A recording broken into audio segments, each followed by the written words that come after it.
Well, good evening. The first flight taking asylum seekers from the UK to Rwanda will take off tomorrow after an appeals court ruled with the government. But legal challenges to the policy mean that only about 8 people will be on the plane. The government says it's a deterrent, but Prince Charles says it's appalling.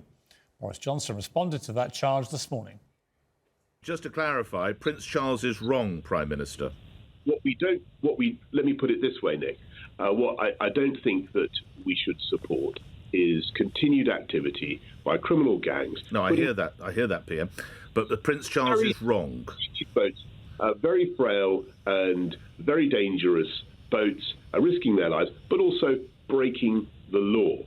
And the very last thing Boris Johnson would ever do, of course, is break one of his own laws. But we'll debate all this in a moment. But I want to start with the story of Hasanica. And not all asylum seekers are like him, but many are. They're a side of this story we simply should not ignore.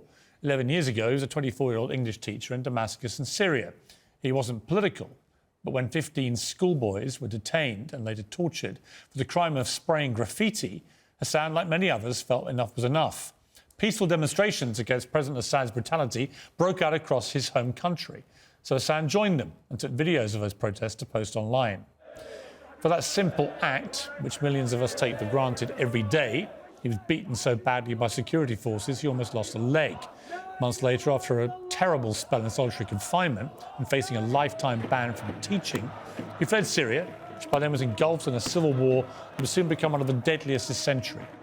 Well, footage Hassan filmed of his perilous 87-day journey to Britain in the hands of people smugglers became the focus of an award-winning documentary.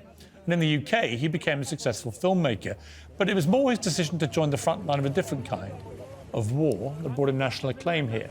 He worked as a volunteer cleaner, disinfecting hospital walls fighting COVID at the height of the pandemic. And this message to Boris Johnson persuaded the government to grant indefinite permission to stay in the country for the relatives of foreign health workers who died from COVID. Us migrants are on the front line doing these very demanding jobs to help this nation overcome this pandemic. And the least you can do, if we die, to give our families indefinite leave to remain.